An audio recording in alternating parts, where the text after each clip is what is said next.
कर लेते हैं यहाँ पर बकिंघम के अनुसार। तो बकिंघम ने क्या बताया, बुद्धि जो है सीखने की योग्यता है। कभी-कभी क्या होता है कि यहाँ पर सीखने के स्थान पे क्या आता है, अधिगम आता है, तो आप यहाँ पर कंफ्यूज नहीं होंगे। अधिगम का अर्थ ही क्या होता है, सीखना मतलब लर्निंग होता है। तो अगर डेफिनेशन में आपको ये मिल जाए कि बुद्धि सीखने की योग्यता है या अधिगम की योग्यता है, तो हम किसके साथ जाएंगे, बकिंघम के साथ जाएंगे। दूसरी यहाँ पर आपकी जो है इसी की अथवा की परिभाषा है। कभी-कभी क्या होता है कि परिभाषा का जो है स्वरूप आपका बदलता है, लेकिन उसका अर्थ आपका वही रहता है। तो भी आपको जो है वहां पर बकिंघम के साथ ही जाना है। यहाँ पर क्या है, सीखने की योग्यता ही बुद्धि है। मतलब ये हुआ कि यहाँ पर मेन वर्ड क्या है, यहाँ पर आपका लर्निंग मतलब सीखना है। तो अगर हमारा सीखने के संबंध में कोई भी आपकी बुद्धि से आपकी परिभाषा आती है, तो वहां पर आप किसके साथ जाएंगे, बकिंघम के अनुसार जाएंगे। और ये परिभाषा आपकी कई बार जो है टेट में और सीटेट में जो है आपकी पूछी जा चुकी है, और इसके बाद आपका सुपर टेट में भी इसके आने के चांस रहेंगे ज्यादा, क्योंकि इस बार जो है परीक्षा आपका जो है नया आयोग कराएगा। वो चाहे आपकी टेट की परीक्षा हो, चाहे आपकी जो है सुपर टेट की परीक्षा हो, जो आपका नया शिक्षा आयोग बनेगा, उत्तर प्रदेश शिक्षा सेवा चयन आयोग, वही आपका जो है ये दोनों परीक्षाएं कराने का काम करेगा। तो हो सकता है कि परीक्षा का लेवल थोड़ा सा बढ़ जाए। तो आपको जो है हर टॉपिक को आपको डीपली पढ़ना है, मतलब उसका जितना भी आपका निचोड़ है वो आपको सारा का सारा आना चाहिए, तभी आप बेहतर से बेहतर स्कोर कर पाएंगे।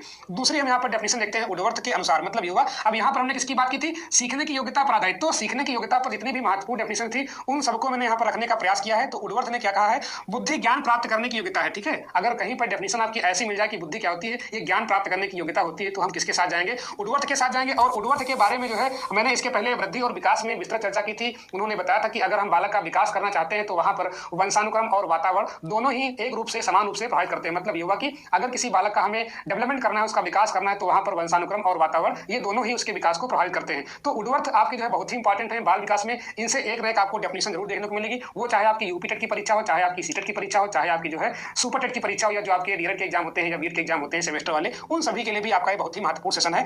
आगे हम देखते हैं। तो मैंने यहाँ पर सीखने की योग्यता पर आधारित आपको दो परिभाषा बताई। अगली जो आपकी यहाँ पर परिभाषा है वो आपकी अमूर्त चिंतन की योग्यता पर आधारित है। और आप ये मान के कि आपको जो है बुद्धि से आपके 2 से 3 क्वेश्चन आपके हर हाल में आने हैं, चाहे वो बुद्धि की परिभाषा से हो, चाहे वो बुद्धि के सिद्धांत से हो, चाहे वो बुद्धि के प्रकार से हो। और उसके बाद जो है अलग अलग जो क्वेश्चन आपके बनते हैं वो भी आपको मैं बताने का प्रयास करूंगा, जिससे कि आप जो है बुद्धि के चैप्टर से जितने भी आपको मार्क्स मिलने वाले हो संभव हो, वो सारे के सारे आप आसानी से कवर कर ले। तो अमूर्त चिंतन की योग्यता के आधार पर अगर हम डेफिनेशन देना चाहें, तो इसमें सबसे आपकी जो महत्वपूर्ण डेफिनेशन वो आपकी टर्मन की है। देखिए, टर्मन और स्टर्न और बिने और साइमन ये जो है बुद्धि के प्रत्यय से आपके बहुत ही महत्वपूर्ण संबंध रखते हैं। अगर कहीं पर भी बुद्धि की बात होगी तो हम बिने, साइमन, टर्मन और स्टर्न को जो है हम अलग नहीं कर सकते हैं, क्योंकि इनका जो है बुद्धि का प्रत्यय देने में, बुद्धि के सिद्धांतों से, बुद्धि के प्रकारों से गहरा संबंध है। तो इन आपको जो है वैज्ञानिकों को आपको अवश्य पढ़ना पड़ेगा। तो टर्मन के अनुसार हम देखें बुद्धि, तो बुद्धि क्या होती है, अमूर्त विचारों के बारे में सोचने की योग्यता है। मतलब ये हुआ कि जो आपके पास जो है अमूर्त विचार होते हैं, उनके बारे में सोचने की क्षमता होती है, उसे हम क्या बोलते हैं, बुद्धि बोलते हैं। ये किसने बताया है, टर्मन ने। तो अमूर्त चिंतन के आधार पर अगर हम डेफिनेशन देना चाहें, तो यहाँ पर आपकी टर्मन की आपकी बहुत ही महत्वपूर्ण डेफिनेशन है। और ये डेफिनेशन आपको डायरेक्टली जो है फैक्चुअल रूप में जो है यूपी टेट के पेपर में या सुपर टेट के पेपर में मिल सकती है। तो आप भी इसको जो है